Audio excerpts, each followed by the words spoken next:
दोस्तों, आज का ये वीडियो बेहद खास है, इसलिए इस वीडियो को अंत तक ज़रूर देखिए, क्योंकि यहाँ मैं बात करने वाला हूँ एक ऐसे फैसले की जो सीधे आपसे और आपकी ज़मीन से जुड़ा हुआ है कि कहीं आपकी ज़मीन पर कोई व्यक्ति 12 साल तक बैठा हुआ है, तो क्या सच में वो ज़मीन उसकी हो जाएगी और आप देखते ही रह जाएंगे। नमस्कार दोस्तों, मेरा नाम है राजके वर्मा और आप देख रहे हैं रिपोर्टर जी। दोस्तों, क्या सच में भारत में कोई भी व्यक्ति आपकी ज़मीन पर 12 साल तक बैठ जाए और फिर एक दिन उठकर कह दे कि अब ये ज़मीन मेरी है? अगर मैं आपको कहूं कि देश भर में लाखों लोग इस बात को सच मानते हैं, तो शायद आपको भी लगेगा कि ये कोई कानूनी मजाक है। लेकिन ज़रा रुकिए, कहानी इससे कहीं ज़्यादा दिलचस्प है, खतरनाक है और चौंकाने वाली है। जरा सोचिए, आपने अपनी पुश्तैनी ज़मीन गांव में छोड़ रखी, आप नौकरी के लिए शहर चले गए, सालों तक उस ज़मीन की तरफ देखा तक नहीं। फिर एक दिन वापस लौटे तो पता चला कि कोई दूसरा व्यक्ति वहां खेती कर रहा है, या उसने मकान बना लिया, या वो बाउंड्री बना चुका है, बिजली का कनेक्शन लगवा चुका है और दावा कर रहा है कि अब ज़मीन उसी की है। तो दोस्तों, सवाल यह है कि क्या कानून सही में ऐसे व्यक्ति को उस ज़मीन का मालिक बना सकता है? क्या सिर्फ 12 साल का कब्जा किसी को करोड़ों की प्रॉपर्टी का मालिक बना देता है? अगर ऐसा है तो फिर देश में कोई भी ज़मीन सेफ कैसे है? और अगर ऐसा नहीं है तो आखिर ये 12 साल वाला नियम आया कहाँ से? दोस्तों, आज मैं बात करने वाला हूँ भारत के सबसे विवादित, सबसे गलत समझे गए और सबसे ज़्यादा दुरुपयोग किए जाने वाले कानूनी सिद्धांत यानी एडवर्स पोजीशन की। और इस पूरे रहस्य का केंद्र है 2019 का एक ऐतिहासिक फैसला, रविंदर कौर गरेवाल बनाम मनजीत कौर। ये वही फैसला जिसने पूरे देश में प्रॉपर्टी कानून को लेकर नई बहस छेड़ दी थी। कई न्यूज़ रिपोर्ट्स और कानूनी एक्सपर्ट्स इसे ऐसा फैसला बताते हैं जिसने ये स्पष्ट कर दिया कि केवल 12 साल गुजर जाने से कोई मालिक नहीं बन जाता, बल्कि अदालत में बहुत कड़े मानकों को साबित करना पड़ता है। सुप्रीम कोर्ट ने साफ कहा है कि एडवर्स पोजीशन का मतलब केवल लंबा कब्जा नहीं है, बल्कि कब्जे का नेचर और इरादा सबसे ज़्यादा इंपॉर्टेंट है। दरअसल भारत में प्रॉपर्टी डिस्प्यूट की संख्या इतनी ज़्यादा है कि अलग अलग न्यायिक और सरकारी रिपोर्ट्स में बार बार ये बात सामने आती है कि देश की अदालतों में लंबित मामलों का बड़ा हिस्सा जमीन और संपत्ति विवादों से जुड़ा हुआ है। कई कानूनी एक्सपर्ट्स मानते हैं भारत में लैंड डिस्प्यूट आर्थिक विकास, निवेश और सामाजिक स्थिरता पर भी असर डालते हैं। ऐसे माहौल में जब करोड़ों रुपए की ज़मीन का सवाल हो, तब 12 साल कब्जा जैसी बातें लोगों को और ज़्यादा भ्रमित कर देती। यही वजह है कि सोशल मीडिया से लेकर यूट्यूब तक हर जगह लोग पूछते हैं, क्या सच में कब्जा करने वाला मालिक बन सकता है? अब जरा इस केस को समझिए। रविंदर कौर गरेवाल बनाम मनजीत कौर मामले में सुप्रीम कोर्ट के सामने सबसे बड़ा सवाल ये था कि यदि कोई व्यक्ति कानून के मुताबिक एडवर्स पोजीशन के जरिए मालिकाना हक हासिल कर चुका है, तो क्या वो खुद अदालत में जाकर मालिकाना हक घोषित कराने की मांग कर सकता है? इससे पहले कुछ फैसलों में ये धारणा बन गई थी, एडवर्स पोजीशन केवल डिफेंस के रूप में इस्तेमाल किया जा सकता है, यानी यदि असली मालिक आपको निकालने आए तभी आप ये दलील दे सकते हैं। लेकिन 2019 में सुप्रीम कोर्ट की 3 जजों की बेंच ने इस मुद्दे पर बड़ा स्पष्टीकरण दिया। कोर्ट ने कहा कि यदि कोई व्यक्ति वास्तव में एडवर्स पोजीशन के सभी कानूनी तत्व साबित कर देता है, तो वो खुद भी अदालत में जाकर अपने अधिकारों की रक्षा के लिए मुकदमा दायर कर सकता है। दोस्तों, दूसरे शब्दों में कहें तो एडवर्स पोजीशन केवल ढाल नहीं, कुछ परिस्थितियों में तलवार भी बन जाती है। लेकिन यहीं पर सबसे बड़ा ट्विस्ट आता है। बहुत से लोग फैसले का सिर्फ आधा हिस्सा सुनते हैं और फिर दावा करने लगते हैं कि 12 साल हो गए, अब ज़मीन हमारी हो गई, जबकि सुप्रीम कोर्ट ने ऐसा बिल्कुल नहीं कहा। कोर्ट ने 3 बेहद इंपॉर्टेंट शर्तों पर जोर दिया। पहली शर्त, कब्जा खुला होना चाहिए, यानी चोरी छिपे नहीं बल्कि सबके सामने। दूसरी शर्त, कब्जा लगातार और बिना रुकावट के होना चाहिए।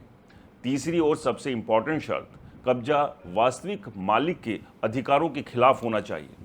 कानून की भाषा में इसे हॉस्टिलाइज पोजीशन कहा जाता है। इसका मतलब ये नहीं है कि लड़ाई झगड़ा हो, बल्कि इसका मतलब ये है कि कब्जाधारी खुद को मालिक की तरह पेश कर रहा है और उसका कब्जा मालिक की अनुमति पर आधारित ना हो। यहीं पर हजारों लोगों की गलतफहमी टूट जाती है। मान लीजिए कोई व्यक्ति किराएदार है, रिश्तेदार है या मालिक की अनुमति से वहां रह रहा है। ऐसे मामलों में सामान्य तौर पर एडवर्स पोजीशन का दावा नहीं बनता, क्योंकि उसका कब्जा शुरू से ही अनुमति पर आधारित था। अदालतों ने कई बार कहा है कि केवल लंबे समय तक रहने से कोई मालिक नहीं बन जाता। हाल ही में प्रकाशित कानूनी एक्सपर्ट्स और रिपोर्ट्स पर भी ये बात दोहराई गई है कि दशकों तक किसी प्रॉपर्टी में रहना अपने आप में मालिकाना हक नहीं देता, जब तक कि एडवर्स पोजीशन की कठोर कानूनी कसौटियों पर ना हो। दोस्तों, दिलचस्प बात यह है कि सुप्रीम कोर्ट ने इस सिद्धांत के 3 क्लासिक लैटिन सिद्धांत भी दोहराए। नेक वी, नेक क्लेम और नेक प्रिकारियो। आसान भाषा में समझे तो कब्जा बलपूर्व नहीं होना चाहिए, छिपा हुआ नहीं होना चाहिए और अनुमति पर आधारित नहीं होना चाहिए। ये तीनों ही तत्व पूरे 12 साल की अवधि में लगातार मौजूद रहना चाहिए। अदालत ने साफ किया कि केवल एनक्रोचमेंट कर लेना और सालों तक बैठे रहना एडवर्स पोजीशन नहीं कहलाता। यानी अगर कोई व्यक्ति आपकी ज़मीन पर आज कब्जा कर ले और आप कानूनी कार्रवाई शुरू कर दें, नोटिस भेज दें, मुकदमा कर दें या अपने अधिकारों का दावा करें, तो एडवर्स पोजीशन की घड़ी वैसे नहीं चलेगी जैसा लोग समझते हैं। इसी वजह से कई ऐसे दावे अदालतों में फेल हो जाते हैं जहां कब्जाधारी ये साबित ही नहीं कर पाता कि उसका कब्जा वास्तव में खुला, लगातार और मालिक के अधिकारों के खिलाफ था। यहाँ तक कि हालिया रियल एस्टेट विश्लेषणों में भी ये कहा गया है कि केवल लंबे समय तक संपत्ति पर रहना मालिकाना हक का प्रमाण नहीं। लेकिन अब सवाल ये है कि आखिर अदालत ये कैसे तय करती है कि कब्जा वास्तव में एडवर्स था या नहीं?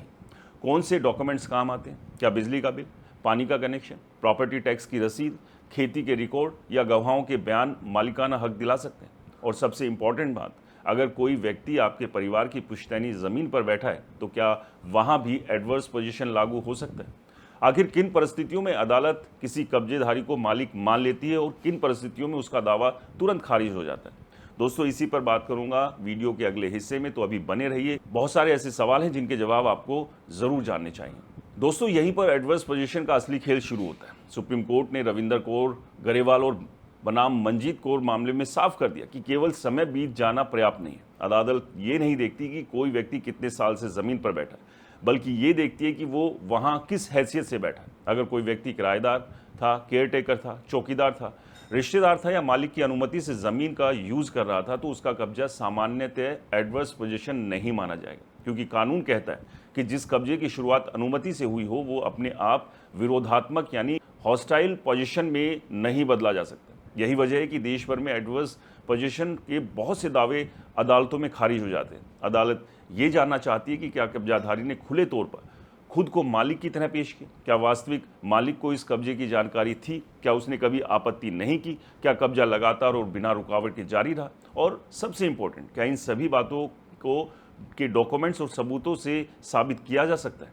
कानूनी एक्सपर्ट्स के अनुसार राजस्व रिकॉर्ड, खतौनी, जमाबंदी, बिजली पानी के बिल, प्रॉपर्टी टैक्स की रसीदें, खेती के रिकॉर्ड और लोकल गवाहों के बयान और लंबे समय तक वास्तविक कब्जे के प्रमाण अदालत में इंपॉर्टेंट भूमिका निभाते हैं। लेकिन यहाँ भी एक प्रश्न और भ्रम है।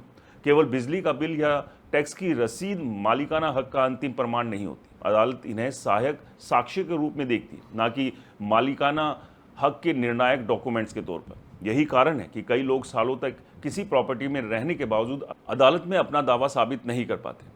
कानूनी विश्लेषणों में भी बार बार यही बात सामने आई कि लंबे समय तक किसी संपत्ति में रहना और उसका वैध मालिक होना दोनों अलग अलग बातें। इसलिए यदि कोई व्यक्ति ये सोच रहा है कि वो 12 साल तक किसी ज़मीन पर बैठकर अपने आप को मालिक बन जाए, तो उसे ये समझ लेना चाहिए कि भारतीय कानून इतना आसान और सरल नहीं है। अदालतें हर मामले में तथ्य, परिस्थितियाँ और सबूत अलग अलग जांचती है। एडवर्स पोजीशन का सिद्धांत उन दुर्लभ परिस्थितियों के लिए बनाया गया है जहां वास्तविक मालिक लंबे समय तक अपने अधिकारों का उपयोग नहीं करता और दूसरी और कब्जाधारी खुले तौर पर उस संपत्ति को अपनी मानकर यूज़ करता रहता है। लेकिन इसका मतलब ये बिल्कुल नहीं है कि किसी की ज़मीन पर कब्जा कर लेना मालिक बनने का शॉर्टकट है। यही वजह है कि सुप्रीम कोर्ट ने भी संकेत दिया कि इस सिद्धांत का दुरुपयोग नहीं होना चाहिए। इसलिए अगली बार जब कोई आपको कहे कि 12 साल हो गए, अब ज़मीन मेरी है, तो याद रखिए कि कानून केवल कैलेंडर नहीं देखता, कानून सबूत देखता है, परिस्थितियाँ देखता है और सबसे बढ़कर ये देखता है कि कब्जे की पूरी कहानी क्या है। दोस्तों, क्या आपके साथ भी कभी ऐसा हुआ है? अपने अनुभव को कमेंट बॉक्स में ज़रूर बताएं। वीडियो पसंद आया तो इसे ज़्यादा से ज़्यादा लाइक करें, शेयर करें, ताकि ज़्यादा से ज़्यादा लोग जागरूक हो सके और अपनी संपत्ति को बचा सकें। और आपके अपने चैनल को सब्सक्राइब और फॉलो करना बिल्कुल ना भूलें। मिलते हैं अगले वीडियो में, तब तक के लिए नमस्कार, जय हिंद।